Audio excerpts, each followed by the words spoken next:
दोस्तों स्वागत है आपका केजीएस इंजीनियर्स। अच्छा अभी नहीं किया।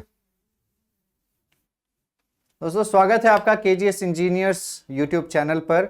आप सभी लोग आरआरबी जेईई एसएससी जेईई 2025 का, जैसा कि आप सभी लोगों को पता है, कैलेंडर आ चुका है और पीजीसीआईएल डिप्लोमा ट्रेनिंग की भी वैकेंसीज का एग्जामिनेशन फरवरी मंथ में होना निर्धारित हुआ है, जनवरी फरवरी।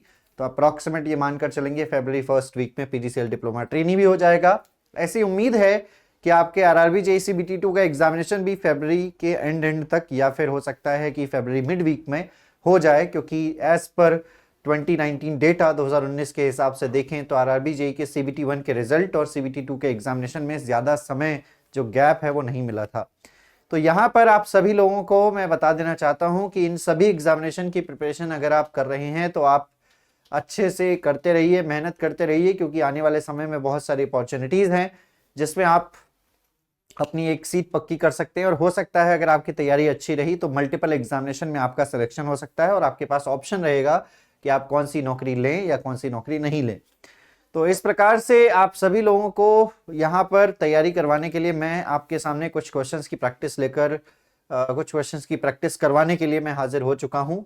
और आप सभी लोग इस सेशन को जो है इस सेशन में जोड़ सकते हैं और सभी लोग ज़्यादा से ज़्यादा इस सेशन को लाइक, शेयर और सब्सक्राइब कर दीजिएगा चैनल को, जितने लोगों ने नहीं किया है। शुरुआत करते हैं इस सेशन की। सबसे पहले यहाँ पर अगर मैं बात करूँ अपने बारे में तो मेरा नाम है आशीष सोनी। लगभग 9+ ईयर से मैं पढ़ा रहा हूँ। More than lakhs of students को मेंटोर कर चुका हूँ। कुछ इन सब्जेक्ट्स के साथ यहाँ पर डील कर रहा हूँ और बहुत सारी रैंक्स जो है वो प्रोड्यूस कर चुका हूँ। आगे अगर मैं बात करूँ तो आप आरआरबी जेईई के कॉम्बो बैच से जुड़ सकते हैं, जो कि इन सभी फीचर्स के साथ सिर्फ और सिर्फ 799 रुपए में आपको मिल जाता है। और ये सभी ब्रांचेस में है, तो आप अपने दोस्तों को भी बता सकते हैं, जो भी आपके फ्रेंड्स जो हैं, अगर आपके मैकेनिकल इंजीनियरिंग में हो या सिविल इंजीनियरिंग में हो। और यहाँ पर अगर मैं बात करूं तो आप जो है सीबीटी 2 की प्रिपरेशन करना चाहें तो आप हमारे थ्रू कर सकते हैं। सिर्फ और सिर्फ 499 रुपए में आपको सीबीटी 2 का बैच जो है वो मिल जाता है। तो आप इस बैच को भी परचेज कर सकते हो। ठीक है, चलिए तो यहाँ पर हम शुरुआत करते हैं इस सेशन की। जो लोग नए हैं वो जान लीजिए, टेलीग्राम चैनल केजीएस इंजीनियर्स है और रेगुलर क्लास का जो टाइम है वो 11:30 बजे है। आप सब लोगों को ये भी पता होगा कि आरआरबी जेईई का सिटी इंटीमेशन जो है वो आउट हो चुका है। तो आप जो है जाकर एग्जामिनेशन की शिफ्ट और वो सिटी चेक कर सकते हैं जहां पर आपका एग्जामिनेशन सेंटर जाएगा। आपको डिफरेंट आरआरबी के माध्यम से या फिर आरआरबी की एक सिंगल जो लिंक है जो आपको टेलीग्राम चैनल पर प्रोवाइड कर दी गई है, उससे भी आप जाकर देख सकते हैं। तो पहला सवाल आपकी स्क्रीन पर है। पहला सवाल कह रहा है, commutator consist of a set of copper segments which are insulated from each other, how is the number of segments determined। एक कम्यूटेटर सेगमेंट्स जो है वो एक कम्यूटेटर जो होता है वो कॉपर सेगमेंट्स का सेट होता है, ठीक है, जिसमें जो एक दूसरे से इंसुलेटेड होते हैं। और कितने नंबर ऑफ सेगमेंट्स हैं कैसे निकालोगे आप। तो मान लीजिए कि ये कम्यूटेटर है इस प्रकार से, ठीक है। तो यहां पर अलग अलग सेगमेंट्स होते हैं कम्यूटेटर में अलग अलग सेगमेंट्स होते हैं और ये सेगमेंट्स जो हैं वो एक दूसरे से माइका इंसुलेशन के थ्रू अलग अलग होते हैं। ये जो आप बीच में लाइन देख रहे हो ये माइका इंसुलेशन की है ये, और इस इंसुलेशन के द्वारा सेगमेंट्स जो हैं वो अलग अलग होते हैं। अब कहा जा रहा है कि ये जो सेगमेंट्स होते हैं ये इनकी संख्या कितनी होती है। तो आप सभी लोगों ने डीसी मशीन में पढ़ा होगा, सेगमेंट्स की जो संख्या होती है वो नंबर ऑफ आर्मेचर कॉइल्स की संख्या के बराबर होती है। नंबर ऑफ आर्मेचर कॉइल्स की संख्या के बराबर होती है। सो ध्यान रखिएगा, इसका सही जवाब क्या हो जाएगा। सही जवाब हो जाएगा answer A, equal to the number of armature coils. Equal to the number of field coils नहीं होता, पोल पिच नहीं होता और नंबर ऑफ पोल्स के बराबर भी नहीं होता है। याद रखिएगा, पहले क्वेश्चन का आंसर ए हो जाएगा। आगे बढ़िएगा, अगला सवाल है, कह रहा है एक 40 केवीए का सिंगल फेज ट्रांसफार्मर है जिसमें 400 टर्न्स है प्राइमरी में और 100 टर्न्स है सेकेंडरी में। प्राइमरी को 2220 वोल्ट 50 हर्ट्ज की सप्लाई से कनेक्ट किया जा रहा है। हमें मैक्सिमम वैल्यू ऑफ फ्लक्स निकालना है, कितना हो जाएगा। तो यहां पर सभी लोग इस सवाल को सॉल्व करने का प्रयास करेंगे। बताइएगा क्या आंसर हो जाने वाला है इसका। सिंगल फेज ट्रांसफार्मर में 400 टर्न्स है प्राइमरी में और आपके आपके जो 100 टन से आपके सेकेंडरी में है, तो आपको यहां पर बताना है प्राइमरी अगर 2220 वोल्ट से कनेक्ट की जाए 50 हर्ट्ज सप्लाई से, तो मैक्सिमम वैल्यू ऑफ फ्लक्स क्या हो जाएगा। देखिए ट्रांसफार्मर में जो ईएमएफ का फॉर्मूला है वो आप सब लोगों को पता होगा कि 4.44 एफ फाइव एनपीएच होता है यहां पर, ठीक है। तो यहां पर आपको ईएमएफ दिया है 2220 वोल्ट का, 2220 वोल्ट का 4.44, फ्रीक्वेंसी आपको दी है 50 हर्ट्ज की, और आपका जो नंबर ऑफ टर्न्स है वो नंबर ऑफ टर्न्स देखिए 400 टर्न्स आपके प्राइमरी में है, 100 टर्न सेकेंडरी में है, और प्राइमरी 2220 वोल्ट से कनेक्ट कर रहे हैं। तो प्राइमरी 2220 वोल्ट से कनेक्ट करें तो प्राइमरी नंबर ऑफ टर्न्स रखेंगे, 400 टर्न्स आपके प्राइमरी हो जाएंगे। फ्लक्स यहां पर आपको निकालना है। देखिए यहां पर डिवाइड करके कितना आ रहा है, आइए चेक कर लेते हैं इसको। तो यहां पर आ रहा होगा 2220 divided by 4.44 divided by 50 divided by 400, तो ये आंसर आ जाएगा 0.025 वेबर। 0.025 वेबर इसका सही जवाब आ जाएगा। तो जिसने जिसने भी आपका 0.025 दिया होगा उसका सही जवाब होगा, मैक्सिमम वैल्यू ऑफ फ्लक्स जो है वो ये हो जाएगा। आई होप आप सभी लोगों को ये क्वेश्चन भी क्लियर होगा। Option B is right. अगला सवाल है which are the following is not true, इसमें से क्या सही नहीं है कोर टाइप ट्रांसफॉर्मर्स के लिए। Which are the following is not true for the core type transformer. पहला कह रहा है it has a single magnetic circuit, दूसरा कह रहा है a core is rectangular in the shape of uniform cross section if it consists of two vertical limbs and the horizontal yokes connecting the two limbs। दूसरा कह रहा है, तीसरा कह रहा है coils used are multi-layer disc type और sandwich type। जो कॉइल यूज करते हैं वो मल्टीलेयर डिस्क टाइप होती है या सैंडविच टाइप होती है। कॉइल्स जो हैं वो हेलिकल लेयर्स में हेलिकल लेयर्स में बांधी जाती हैं, हेलिकल लेयर्स में बांधी जाती हैं और अलग अलग लेयर्स में, और उसको इंसुलेट किया जाता है एक दूसरे से दोनों लिंब में। तो यहां पर आप सभी लोगों को बता दूं कोर टाइप ट्रांसफार्मर के लिए क्या सही नहीं है। सबसे पहले कि इसमें एक सिंगल मैग्नेटिक सर्किट होता है, ठीक है ना। तो पहला ऑप्शन ये कह रहा है कि इसमें सिंगल मैग्नेटिक सर्किट होता है, जी हां। कोर जो है वो रेक्टेंगुलर शेप में होती है, बिल्कुल सही। कोर टाइप ट्रांसफार्मर में रेक्टेंगुलर शेप में आपकी कोर होती है कुछ इस तरीके से, ठीक। और जिसमें यूनिफॉर्म क्रॉस सेक्शन होता है, उसमें दो वर्टिकल लिम्ब्स होते हैं और हॉरिजॉन्टल योक्स है जो कि दोनों लिम्ब को कनेक्ट करता है। कॉइल जो यूज करते हैं वो सैंडविच टाइप नहीं होती। सैंडविच टाइप की जो कॉइल इस्तेमाल की जाती है वो आपके शेल टाइप ट्रांसफार्मर में यूज की जाती है, सैंडविच टाइप वाइंडिंग, ठीक है। तो यहां पर जो है आपका सी आंसर जो है वो सही नहीं होगा for this question. C statement is not true for the core type transformers and coils are bound in the helical layers with the different layers.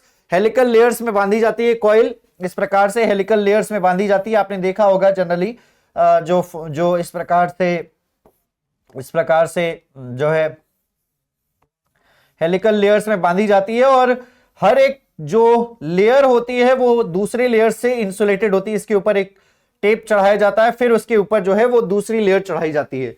तो हर एक लेयर जो है वो इंसुलेटेड होती है ऑन द टू लिम्स। तो सही जवाब हो जाएगा इसका आंसर सी। नॉट ट्रू के लिए सही हो जाएगा सी। आगे बढ़ते हैं। इसमें से कौन सा सही नहीं है for the salient pole rotor when compare to the cylindrical rotor.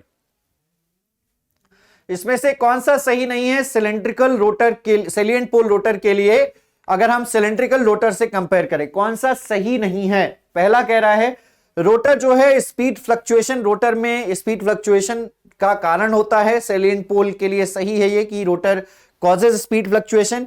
Air gap जो है वो सेलिएंट पोल में नॉन यूनिफॉर्म होता है, ठीक है ना, और लार्ज डायमीटर होता है और शॉर्टर एक्सियल लेंथ होता है यहां पर। और या फिर चौथा ऑप्शन कह रहा है विंडेज लॉस जो है वो यहां पर कम होता है। इसमें से कौन सा सेलिएंट पोल रोटर के लिए सही नहीं है। चलिए बताइएगा सभी लोग बताइएगा कौन सा सेलिएंट पोल रोटर के लिए सही नहीं है, बताइएगा।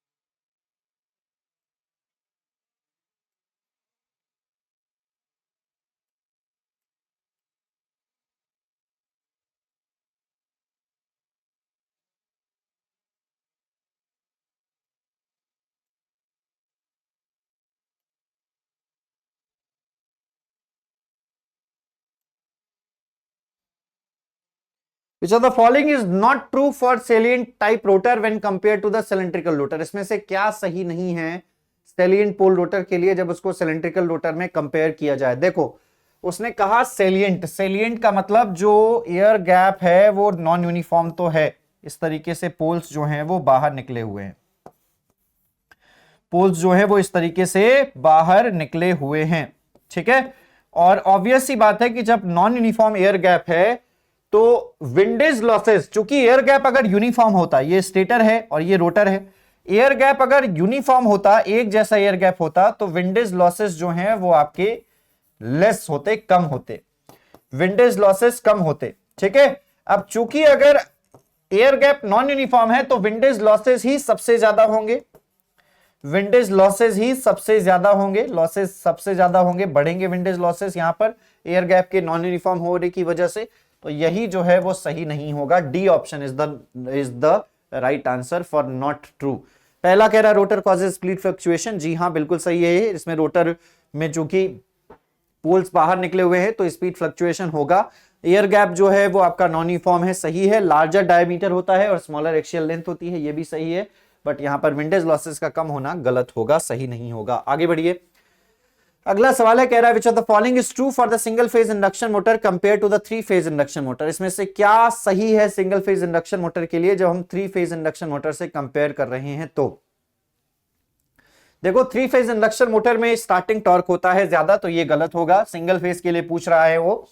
दूसरा कह रहा है more output for the same size, single phase induction motor के लिए क्या आपको ज्यादा आउटपुट मिलेगा? नहीं, थ्री फेज में ज्यादा आउटपुट मिलेगा, गलत होगा।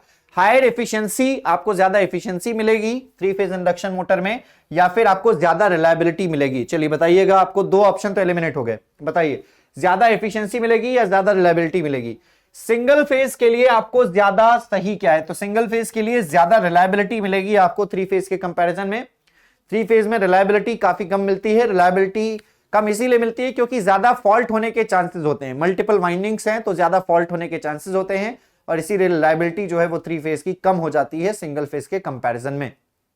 तो आंसर इसका डी सही हो जाएगा। आगे बढ़िएगा, which of the following is not true for the squirrel cage induction motor when compare to the slip ring induction motor? इसमें से क्या जो है वो सही नहीं है स्क्वायरल केज के लिए जब हम उसको स्लिप रिंग से कंपेयर करते हैं?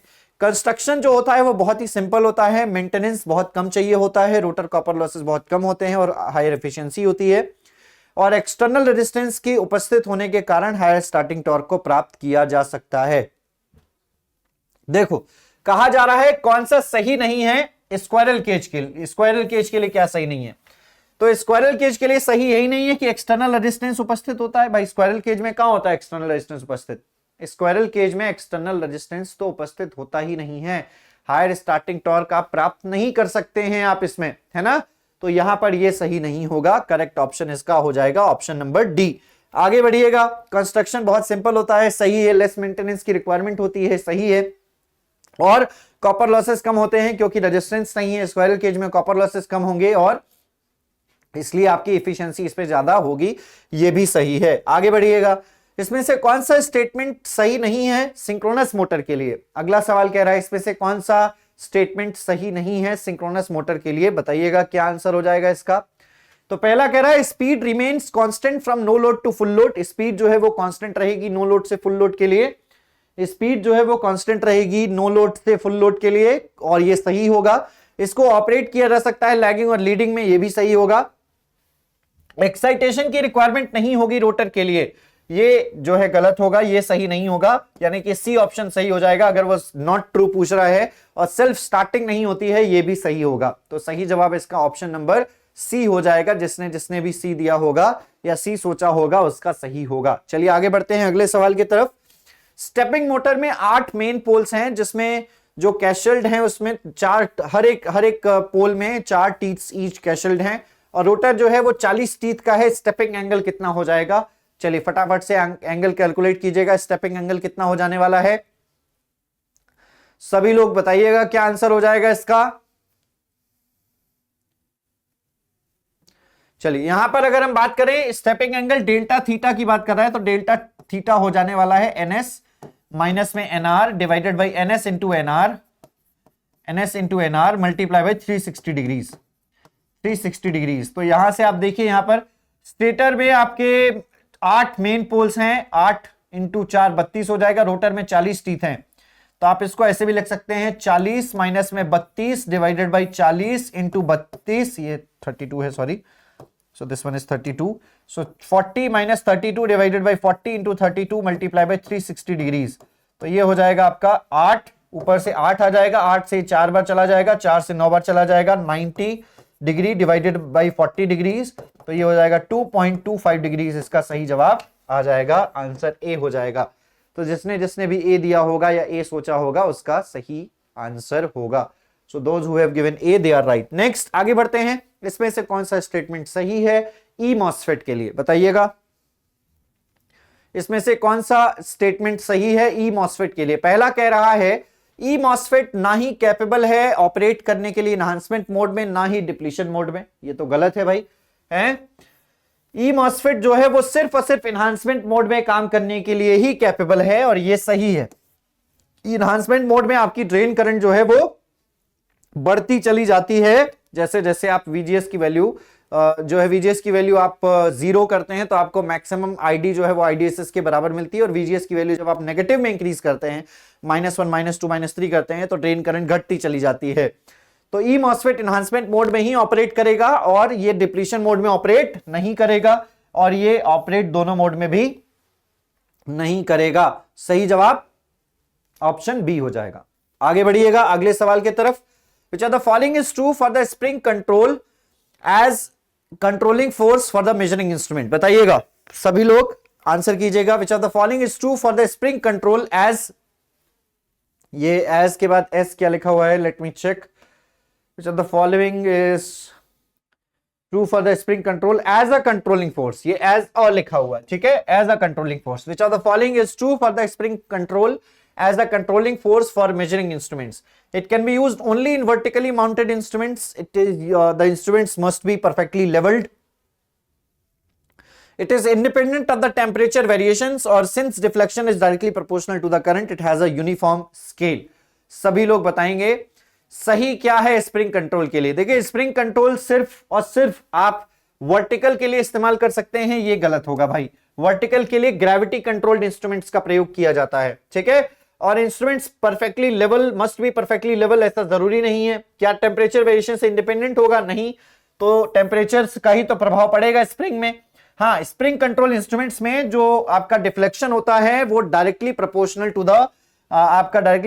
द करंट होता है, यानी theta is proportional to current होता है, आई होता है। और ये आप डिफ्लेक्टिंग टॉर्क के फॉर्मूले से भी निकाल सकते हैं, EBT³/12L डिफ्लेक्टिंग टॉर्क का फॉर्मूला हो जाएगा वहां पर, ठीक है। बहुत सारी चीजें, ये है EB प्रत्यास्था गुणांक है, और आपका T जो है वो थिकनेस है, लेंथ L जो है वो लेंथ ऑफ द स्प्रिंग है। तो यहां पर डिफ्लेक्टिंग टॉर्क इन्हीं सब चीजों पर डिपेंड करेगा, एज वेल एज किस पर डिपेंड करेगा? आपके करंट पर डिपेंड करेगा, ठीक है ना। तो यहां से आपका जो थीटा है डिफ्लेक्टिंग टॉर्क अगर कंट्रोलिंग टॉर्क के बराबर हुआ, कंट्रोलिंग टॉर्क जो है वो आपका K थीटा है, स्प्रिंग कंट्रोल का इस्तेमाल किया है, K थीटा है, deflecting torque proportional to the current है, तो K theta is proportional to the current, theta is proportional to the I, आप कह सकते हैं। यूनिफॉर्म स्केल आपको देखने को मिलेगी स्प्रिंग कंट्रोल में। आगे बढ़िएगा।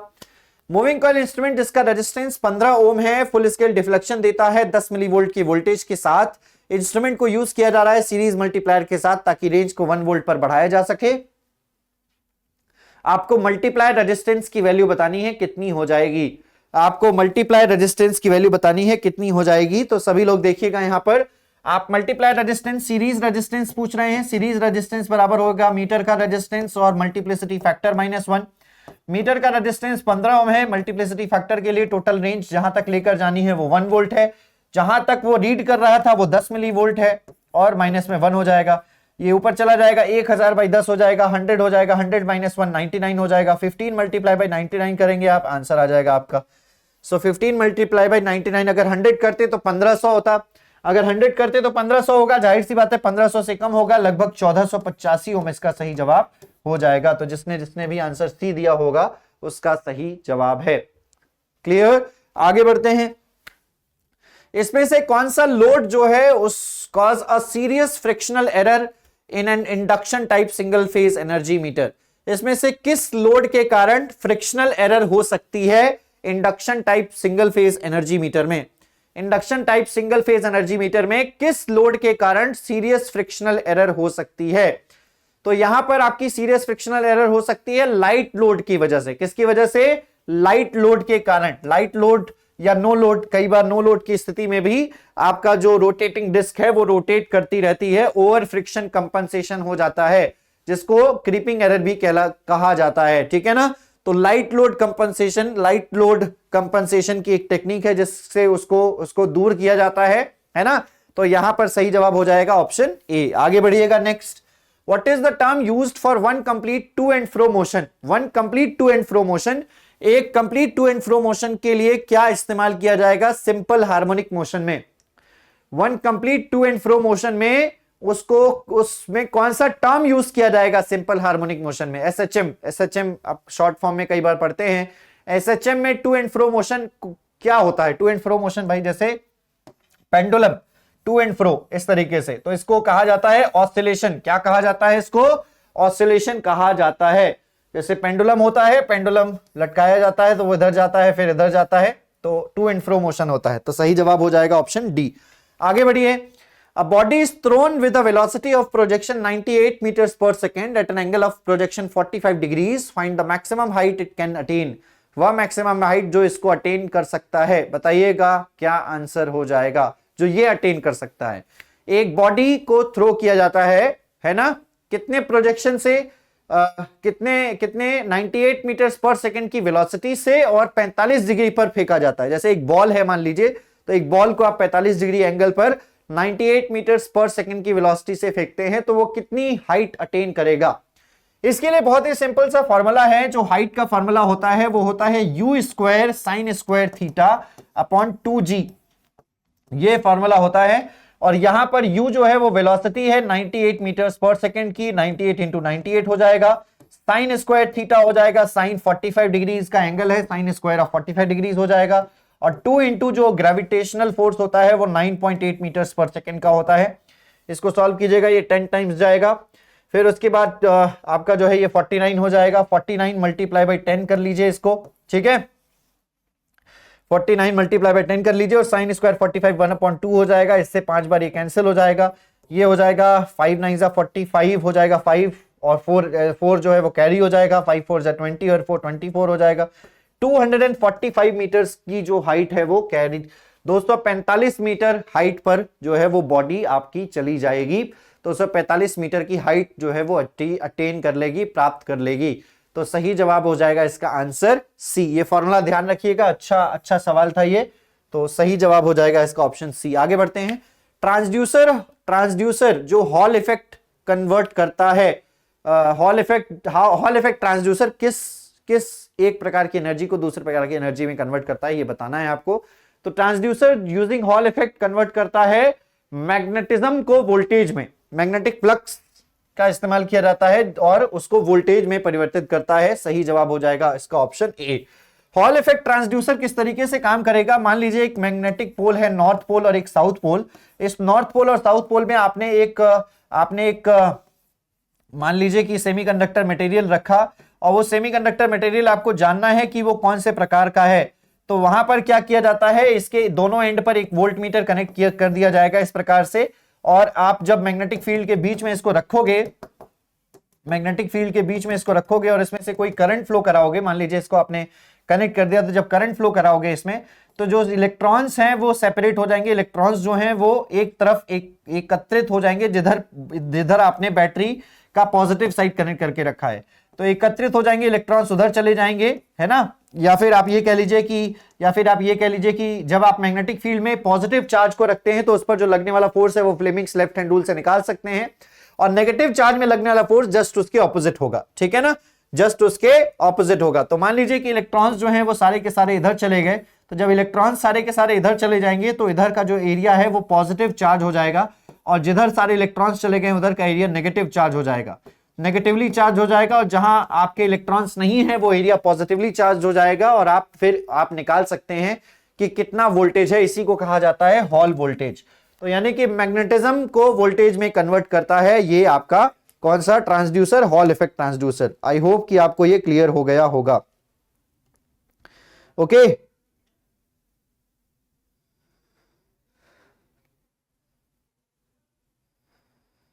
Just a second every.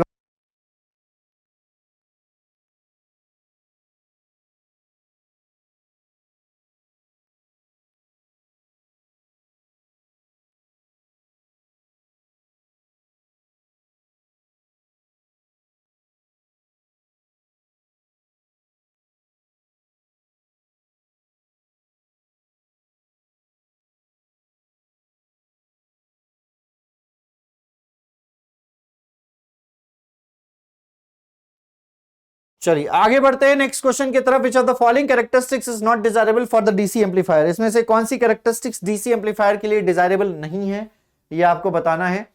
तो बैलेंस्ड डिफरेंशियल इनपुट्स डिजायरेबल नहीं है, या low common mode rejection ratio desirable नहीं है, हाई इनपुट इंपेडेंस डिजायरेबल नहीं है, या good thermal and long term stability desirable नहीं है। देखो भाई, DC amplifier higher input resistance, ठीक, लोअर आउटपुट रेजिस्टेंस, ठीक है, आए, और इसके अलावा हाई सीएमआरआर। हाई सीएमआरआर जो है होना चाहिए, कॉमन मोड रिजेक्शन रेशियो बहुत ज्यादा होना चाहिए, कॉमन मोड सिग्नल को रिजेक्ट करना चाहिए, तो high CMRR is required, and as well as thermal and long term stability is also required. Low CMRR is not required. ये कैरेक्टरिस्टिक्स नहीं है, this is not the desirable characteristics in a DC amplifier. सही जवाब option B हो जाएगा। आगे बढ़ेंगे अगले सवाल की तरफ। टू पोर्ट नेटवर्क्स सीरीज में कनेक्टेड हैं जिनका इंपेडेंस मैट्रिसेस 5 4 3 6 4 3 2 1 है। इंपेडेंस मैट्रिसेस आपको रिजल्टिंग टू पोर्ट नेटवर्क का बताना है, कितना हो जाएगा बताइएगा सभी लोग।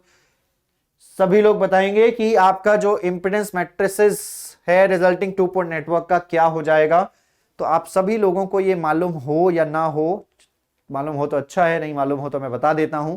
रिजल्टिंग इंपेडेंस जो होता है वो आपके इन्हीं इंपेडेंस मैट्रिसेस का समेशन हो जाता है। क्या हो जाता है? समेशन हो जाता है। यानी कि अगर आप इसको जोड़ रहे हो 5 4 3 और 6, और यहां पर आपकी अगली मैट्रिक्स है 4 3 2 1, तो इसको आप जोड़ सकते हो और आप डायरेक्टली जो है जोड़ सकते हो 9 7 3 2 5 एंड 6 1 7, तो 9 7 5 7 हो जाएगा। इसका सही जवाब ऑप्शन ए हो जाने वाला है। जिसने जिसने भी ऑप्शन ए दिया होगा उसका सही होगा। आई होप कि ये क्लियर हो गया होगा सभी को। आगे बढ़ते हैं। एक स्ट्रिंग इंसुलेटर जिसमें 4 यूनिट हैं, voltage across the bottom most unit 33.33% total voltage का, उसकी स्ट्रिंग इफिशियंसी कितनी हो जाएगी? सभी लोग बताइएगा। एक स्ट्रिंग इंसुलेटर जिसमें 4 यूनिट हैं, voltage across the bottom most unit 33.33% है, टोटल वोल्टेज का आपको स्ट्रिंग इफिशियंसी निकालनी है। तो सभी लोग बताइएगा क्या आंसर हो जाएगा। स्ट्रिंग इफिशियंसी भाई हो जाएगी टोटल वोल्टेज, स्ट्रिंग इफिशियंसी हो जाएगी टोटल वोल्टेज, यहां पर हो जाएगा V। Total number of string 4 हैं, 4 यूनिट्स हैं, voltage across the bottom most unit 33% है टोटल वोल्टेज का, यानी कि 0.333 टाइम्स ऑफ V। ठीक, तो इसको आप 1/3 लिख सकते हो। V से V कैंसिल हो जाएगा और 1/3 ऊपर चला जाएगा, तो यहां से आपका हो जाएगा 3/4 मल्टीप्लाई बाई 100, और इसका आंसर आ जाएगा 75%। तो सही जवाब हो जाएगा इसका आंसर B।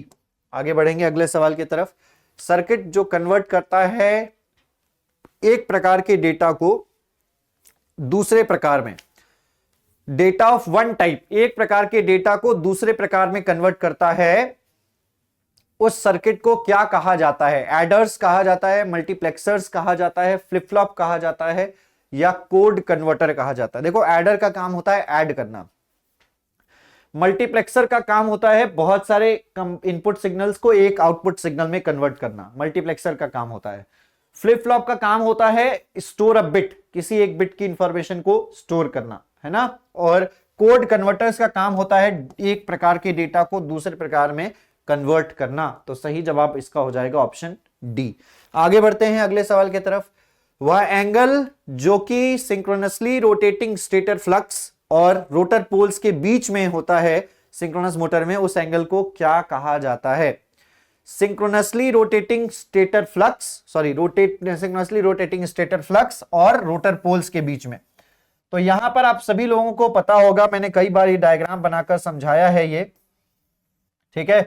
मान लीजिए कि ये नॉर्थ पोल है और ये साउथ पोल है, यहाँ पर आपका जो है फील्ड है ये एफ ऊपर की ओर होगा, यहाँ से आप देख सकते हो ऐसे करके, सॉरी नॉर्थ पोल यहाँ नहीं, यहाँ पर आपका जो है करंट होगी जो अंदर जा रही होगी, ये फील्ड वाइंडिंग है, ठीक है ना। तो आपका मैग्नेटिक फील्ड ऊपर की ओर हो जाएगा, और यहाँ से मान लीजिए कि आप इधर आप क्रॉस करते हैं, इधर आप डॉट करते हैं, तो यहाँ से आपका आर्मेचर फ्लक्स जो है वो इधर है, ठीक। तो ये आर्मेचर फ्लक्स और इसके बीच में बनेगा रिजल्टेंट, यहाँ बनेगा रिजल्टेंट, और इसके बीच में जो एंगल बनेगा वो बनेगा डेल, एफ आर और एफ एफ के बीच में। तो यही पूछ रहा है वो, सिंक्रोनसली रोटेटिंग स्टेटर फ्लक्स और आपका रोटर पोल्स के बीच में बनने वाला जो ये एफ एफ और एफ ए आर के बीच में जो एफ आर बनता है, उसकी वजह से जो एफ आर बन रहा है उसको कहा जाएगा टॉर्क एंगल या लोड एंगल या पावर एंगल। पावर एंगल कहेंगे, पावर फैक्टर एंगल नहीं कहेंगे, ध्यान रखने वाली बात होगी। तो सही जवाब हो जाएगा इसका ऑप्शन डी, जिसने भी डी दिया है उसका सही है। आगे बढ़ते हैं। एम्पियर टर्न्स मेथड एज्यूम करता है armature resistance to be additional armature reaction. Ampere turn method जो है वो एज्यूम करता है armature resistance to be additional armature reaction. दूसरा, armature leakage reactance to be additional, sorry subtractional कह रहा है, सब्ट्रैक्शनल आर्मेचर रिएक्शन गलत होगा। Armature leakage resistance to be subtractional armature reaction गलत होगा। Armature leakage reactance to be additional armature reaction, ये सही होगा। एम्पियर टर्न मेथड जो है वो ये एज्यूम करता है आर्मेचर लीकेज रिएक्टेंस को साथ के साथ एडिशनल आर्मेचर रिएक्शन को भी। सो एम्पियर टर्न मेथड, इसको एमएमएफ मेथड भी कह सकते हैं आप।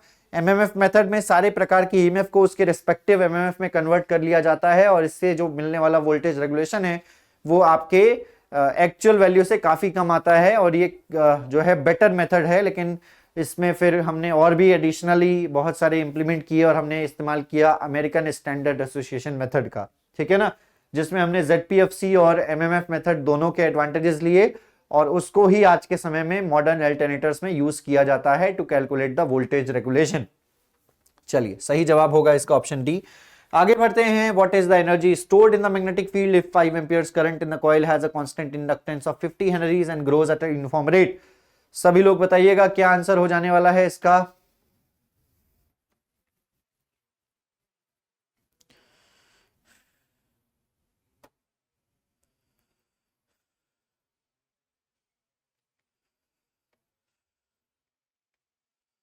सभी लोग क्या हो जाएगा आंसर, चलिए देखते हैं। यहां पर energy stored half L I square निकालना है, half of L 50 Henry and current is 5 into 5, तो आप इसको यहां से कैलकुलेट कर लेंगे, 625 जूल हो जाएगा आपका। तो सही जवाब हो जाएगा ऑप्शन ए। जिसने भी ऑप्शन ए दिया होगा उसका सही है। आगे बढ़ते हैं। Which of the following is true for programmable array logic PAL? Programmable array logic के लिए इसमें से क्या सही होगा, बताइएगा। प्रोग्रामेबल एरे लॉजिक के लिए इसमें से क्या सही होगा। तो प्रोग्रामेबल एरे लॉजिक में आपके फिक्स्ड और एरेज होते हैं एंड प्रोग्रामेबल एंड एरे होता है। फिक्स्ड और एरे होता है और प्रोग्रामेबल एंड एरे होता है। एक होता है प्रोग्रामेबल एरे लॉजिक, तो प्रोग्रामेबल एरे लॉजिक, और एक होता है आपका, एक होता है प्रोग्रामेबल एरे लॉजिक और एक होता है प्रोग्रामेबल लॉजिक, नहीं एरे लॉजिक तो दिया है, प्रोग्रामेबल लॉजिक एरे होता है। सो प्रोग्रामेबल लॉजिक एरे में आपके होते हैं प्रोग्रामेबल और एंड फिक्स्ड एंड, ठीक है ना। तो जस्ट ऑपोजिट होता है उसका, ध्यान रखिएगा। सही जवाब इसका ऑप्शन डी हो जाएगा। आगे बढ़िएगा। 3 फेज अल्टरनेटर के में 3 वाइंडिंग्स को स्पेस, मतलब तीनों वाइंडिंग्स एक दूसरे से कितने डिग्रीज अपार्ट होती हैं, बताइएगा, बताइएगा।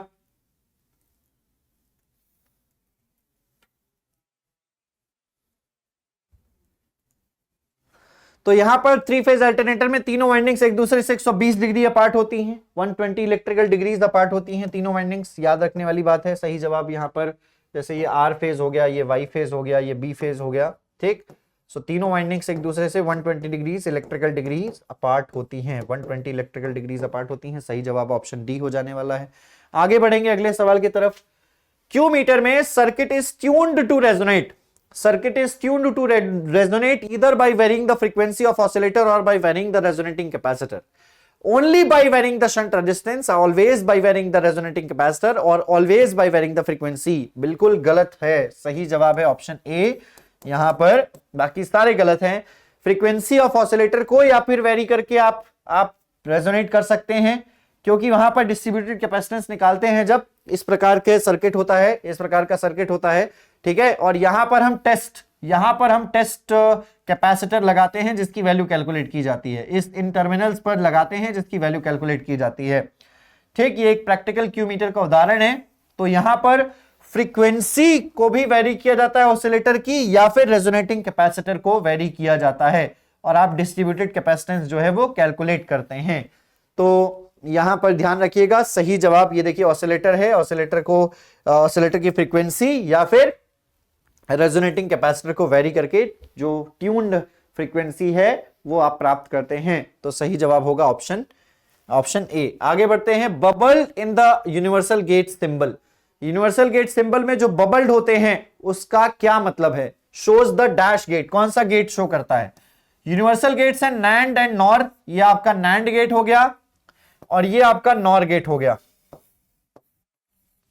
तो ये हो गया नैंड गेट और ये हो गया नॉर गेट। इसका मतलब यहां पर पूछा जा रहा है कि ये जो बबल लगे हुए हैं ये कौन सा गेट है? तो ये नॉट गेट है। कौन सा गेट है? ये नॉट गेट है, क्योंकि यहां पर आपको अगर आप एंड ऑपरेशन करते हैं तो ए डॉट बी मिलता है और बबल की वजह से ए डॉट बी का बार हो जाता है। इसी प्रकार से यहां पर आपको ए प्लस बी मिलता है और बबल की वजह से ए प्लस बी का बार हो जाता है। तो सही जवाब इसका नॉट हो जाएगा। Those who have given NOT they are right. आगे बढ़ते हैं। In a RL series circuit, in an RL series circuit, R is 10 ohm, XL is 10 ohm. Calculate the power factor of the such circuit. इस प्रकार के circuit का power factor बताइए कितना हो जाएगा? 10.707 और 1.414। तो बहुत ही सिंपल है, आपको सिंपली कैलकुलेट करना है Z हो जाएगा आपका R स्क्वायर प्लस XL का स्क्वायर। इसको करेंगे तो 10√2 आ जाएगा। 10 रखेंगे, 10 का स्क्वायर प्लस 10 का स्क्वायर कॉमन ले लेंगे, 10√2 आ जाएगा। cos फाई हो जाएगा R by Z, R is 10 और आपका Z है 10/√2, sorry 10√2। Power factor will be 1/√2, 0.707 इसका पावर फैक्टर हो जाएगा। आगे बढ़िए। By connecting both input pins of 2 input NAND gates, अगर दोनों इनपुट को 2 इनपुट NAND गेट में, 2 इनपुट NAND गेट है, दोनों इनपुट को by connecting both input pins of 2 input NAND gates, the result is dash gates. किससे connect करना है तो बताया नहीं। by connecting both input pins of 2 input NAND gates, the result is dash gate. अच्छा, दोनों को साथ कनेक्ट कर दिया जाए। अच्छा, ये पूछ रहा है दोनों को साथ कनेक्ट कर दिया जाए 2 इनपुट NAND गेट में, ये कह रहा है। ठीक है, तो ये मान लीजिए A है, तो अभी आपको मिलता है यहां पर y जो मिलेगा वो आपको मिलेगा a डॉट ए का बार, यानी को मिलेगा आपको a dot A is a का बार। a का बार क्या है? नॉट गेट है, तो आपको मिलेगा नॉट गेट। आपने a दिया, a बार मिला, आपने a दिया, मिला a बार, तो it is a not gate. सही जवाब हो जाएगा इसका आंसर C। और इसको ऐसे भी समझ सकते हो कि आपने सिर्फ एक NAND गेट का इस्तेमाल किया है। जब आपने सिर्फ एक NAND गेट का इस्तेमाल किया है तो आपको कौन सा गेट मिलेगा? इसके लिए शॉर्टकट मैंने कई बार बताया है, जो लोग नए हैं इसको देखने के लिए वो देख लीजिए। नैंड और नॉर से आप नैंड से नॉर बनाना है, नॉर से नैंड बनाना है, 4 गेट की जरूरत पड़ेगी। नैंड से नॉर बनाना है या नॉर से नैंड बनाना है। लेकिन अगर आपको नॉट एंड और XOR और XNOR बनाना है तो 1 2 3 4 5 और 1 3 2 5 4। ये देखिए, एक NAND गेट चाहिए, एक NAND गेट चाहिए तो एक नॉट गेट बनेगा। तो नॉटी गेट बन रहा है। आगे बढ़ेंगे। Overhead transmission line with the sending end voltage and line current to the receiving end voltage and current respectively, बताइएगा उसको क्या कहा जाएगा? Is equals to the, I think ये कह रहा है कि सेंडिंग एंड वोल्टेज और लाइन करंट जो है वो रिसीविंग एंड वोल्टेज और करंट के बराबर हो, तो इसको क्या कहा जाएगा? ये कहा जा रहा है आई थिंक इस सवाल में। तो सेंडिंग एंड वोल्टेज जो है वो अगर बराबर हो जाए रिसीविंग एंड वोल्टेज के और लाइन करंट बराबर हो जाए तो उसको ट्यून्ड लाइन कहा जाएगा, उसको ट्यून्ड लाइन कहा जाता है। तभी आपकी जो सेंडिंग एंड वोल्टेजेस हैं वो रिसीविंग एंड वोल्टेज के बराबर है और सेंडिंग एंड करंट जो है वो रिसीविंग एंड करंट के बराबर है। सो the correct answer of this question will be A, tuned line उसको कहा जाएगा। आगे बढ़िएगा। An overcurrent relay having a current setting of 125% is connected to supply circuit through a current transformer of ratio 400/5. The pickup value will be 6.026 amperes, 6.25 amperes, 7.25 amperes और 7.12 amperes. एक overcurrent relay having a current setting 125%. Pickup value is nothing but CT's secondary which is 5 and CT's का जो current setting है, current relay का, over current relay का current setting है, इससे आपको मिलेगा 6.25 amperes. The pickup value of the current is 6.25 amperes. सही जवाब बी हो जाएगा। Instrument transformers are known to introduce magnitude and phase errors. Instrument transformers are known to introduce magnitude and phase errors in measurements. These are primarily due to, जो आपके instrument transformers में magnitude errors होती है और phase angle error होती है, यानी ratio error और फेज एंगल एरर होता है, किसकी वजह से होता है? क्या प्राइमरी साइड के इम्प्रॉपर कनेक्शन की वजह से होता है? क्या मेजरमेंट एरर्स जो इनहेरेंट होती हैं मीटर में ट्रांसफार्मर की सेकेंडरी को कनेक्ट करने की वजह से होता है, मीटर को ट्रांसफार्मर की सेकेंडरी में कनेक्ट करने की वजह से होता है? Open and short circuit parameters की वजह से होता है इंस्ट्रूमेंट ट्रांसफार्मर्स में, या improper connections on the secondary side? तो ये होता है open and short circuit parameters की वजह से, यानी कि आप ये कह लीजिए कि मैग्नेटाइजिंग करंट की वजह से होता है। मैग्नेटाइजिंग करंट जो एयर गैप है उसकी वजह से होता है। तो ये कारण है इन एरर्स के होने का। सही जवाब हो जाएगा इस क्वेश्चन के लिए ऑप्शन सी। आगे बढ़ेंगे। What is the purpose of the copper shading bands in an energy meter? इसमें क्या है पर्पस कॉपर शेडिंग बैंड का एनर्जी मीटर में? To adjust the speed of the disc, to create the magnetic field or to bring the shunt magnetic flux in quadrature with the applied voltage, या to support the aluminium disc। Copper shading band का क्या प्रयोग है? भाई देखो, आप सभी लोगों को ये मालूम होना चाहिए कि आपका जो शंट मैग्नेट्स है उसमें, शंट मैग्नेट्स में आपकी पोटेंशियल कॉइल जहां पर कनेक्टेड होती है, इस प्रकार से ये पोटेंशियल कॉइल है, यहीं पर आपका शेडिंग बैंड होता है, कॉपर शेडिंग बैंड। तो ये कॉपर शेडिंग बैंड का मुख्य काम है ताकि आपको जो है फेज क्वाड्रेचर में बनाया जा सके, क्योंकि जो आपकी पोटेंशियल कॉइल होनी चाहिए वो हाईली इंडक्टिव होनी चाहिए, हाईली इंडक्टिव होनी चाहिए। तो यहां पर हाईली इंडक्टिव बनाने के लिए शंट मैग्नेटिक फ्लक्स को आपको क्वाड्रेचर में लाना होगा अप्लाइड वोल्टेज के साथ, इसका यही काम है। तो सही जवाब होगा इसका ऑप्शन सी। जिसने भी सी दिया है उसका सही होगा। What results in the production of driving torque in energy meter? क्या होगा, किसकी वजह से आपके एनर्जी मीटर में ड्राइविंग टॉर्क होगा, ये पूछ रहा है। किसकी वजह से आपके एनर्जी मीटर में ड्राइविंग टॉर्क होगा, ये आपका पूछ रहा है। तो आप सभी लोगों को ये पता होगा पूरा का पूरा एक्सप्रेशन, उसके लिए आपको पढ़ना होगा कि phi1 due to the current I2 and phi2 due to the current I1, इन दोनों के इंट्रैक्शन की वजह से, यानी कि interaction between the eddy currents, जो ये करंट फ्लो कर रही है, these are the eddy currents and the fluxes, इन्हीं दोनों के इंट्रैक्शन की वजह से आपका डिफ्लेक्टिंग टॉर्क जो है वो आपका इंट्रोड्यूस होता है आपका एनर्जी मीटर में। सही जवाब हो जाएगा इसका ऑप्शन डी। जिसने भी डी दिया है उसका सही है। आगे बढ़िए। Permissible limit of voltage variations allowed in the distribution system. Distribution system में जो परमिसिबल वोल्टेज है वो कितना अलाउड है, वो वोल्टेज वेरिएशन कितना अलाउड है? तो परमिसिबल वोल्टेज वेरिएशन जो अलाउड है वो लगभग 6% का है डिस्ट्रीब्यूशन सिस्टम में। 6% का वोल्टेज वेरिएशन जो है वो अलाउड है डिस्ट्रीब्यूशन सिस्टम में। So the correct answer will be A. आगे बढ़िएगा। Next, identify the correct statement और statements associated to various configurations of the field effect transistors.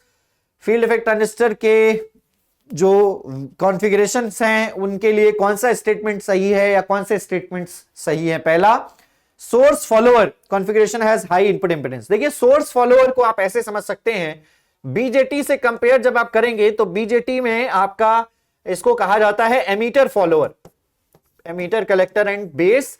तो बीजेटी में एमीटर फॉलोअर हो गया, इसी प्रकार से एफईटी में आपका हो गया, आपका एफईटी में सोर्स फॉलोअर हो गया। एफईटी में आपका क्या हो गया भाई? सोर्स फॉलोअर हो गया। तो इस प्रकार से आप इसको कह सकते हैं, this is the source, this is the drain, this is the gate, it is the source follower, emitter follower. इसका एमीटर फॉलोअर में, कॉमन कलेक्टर में इनपुट इंपेडेंस जो है वो हाई होता है और आउटपुट इंपेडेंस जो होता है वो लो होता है, इसीलिए इसको इंपेडेंस मैचिंग में इस्तेमाल करते हैं। और सोर्स फॉलोअर में भी इनपुट इंपेडेंस जो है वो आपको हाई मिलेगा और आपका आउटपुट इंपेडेंस जो है वो लो मिलेगा। Statement 1 is correct. स्टेटमेंट 2 कह रहा है फील्ड इफेक्ट ट्रांजिस्टर एक इन्वर्टिंग एम्पलीफायर की तरह काम करेगा कॉमन सोर्स कॉन्फ़िगरेशन में। कॉमन सोर्स मतलब कॉमन एमीटर। कॉमन एमीटर में आपको बीजेटी में 180 डिग्री का फेज शिफ्ट मिलता है, 180 डिग्री का फेज शिफ्ट मिलता है। तो इसी प्रकार से आपको एफईटी में कॉमन सोर्स में आपको 180 डिग्री का फेज शिफ्ट मिलेगा, यानी कि इन्वर्टिंग एम्पलीफायर की तरह काम करेगा। दोनों ही स्टेटमेंट यहां पर सही हो जाएंगे।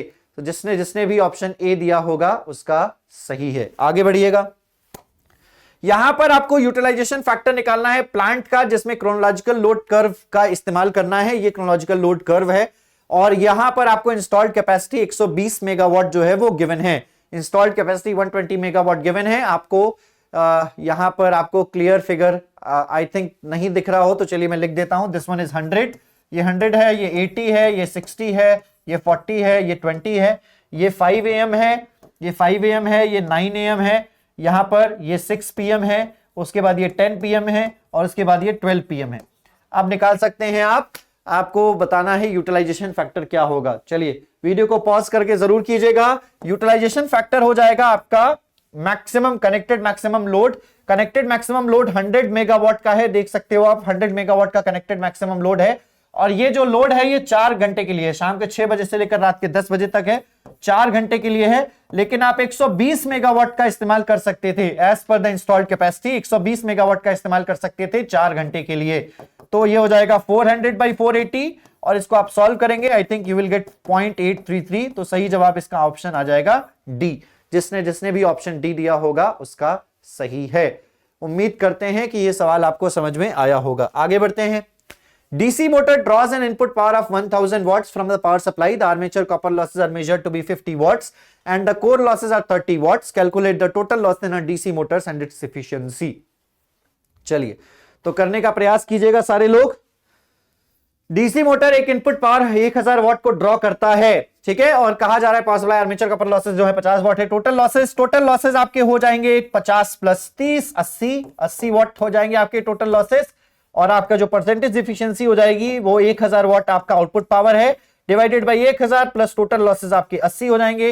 1000 डिवाइडेड बाई 1080 कीजिएगा तो आपका आंसर आई थिंक जो है वो आ जाना चाहिए। लेट मी चेक यहां पर क्या हो जाएगा। टोटल लॉसेस तो 80 वाट है, सबसे पहले 2 ऑप्शन तो एलिमिनेट हो गए और यहां पर करेंगे तो ये हो जाएगा 1000 डिवाइडेड बाई 1080, ये हो जाएगा आपका 92.59%। 92.59% इसका सही जवाब हो जाएगा। जिसने जिसने भी ऑप्शन डी दिया है उसका सही जवाब है। Is it? आई होप कि सभी लोगों को ये क्लियर हो गया होगा। तो ये थे आपके कुछ सवाल जिनकी प्रैक्टिस मैंने आपको करवाने का जो है प्रयास किया है। आई होप आपकी प्रैक्टिस हुई होगी कुछ। आप CBT2 का बैच जो है वो 499 रुपीज में परचेज कर सकते हैं। परचेज करना चाहें तो सभी फीचर्स के साथ आपको कॉम्बो बैच 799 में मिल जाता है। और टेलीग्राम चैनल ज्वाइन कर लीजिएगा क्लास PDF, क्लास लिंक और एग्जाम लेटर अपडेट्स के लिए। रेगुलर क्लास का जो टाइम है वो सुबह 11:30 बजे है, मंडे टू सैटरडे। तो मिलते हैं आपसे अगली वीडियो में। आई होप कि आप सभी लोगों ने इस वीडियो को पसंद किया होगा। जाते जाते वीडियो को लाइक कर दीजिएगा, शेयर कर दीजिएगा और सब्सक्राइब कर लीजिएगा चैनल को जितने लोगों ने भी नहीं किया है। धन्यवाद। Bye bye, take care, see you soon and God bless you.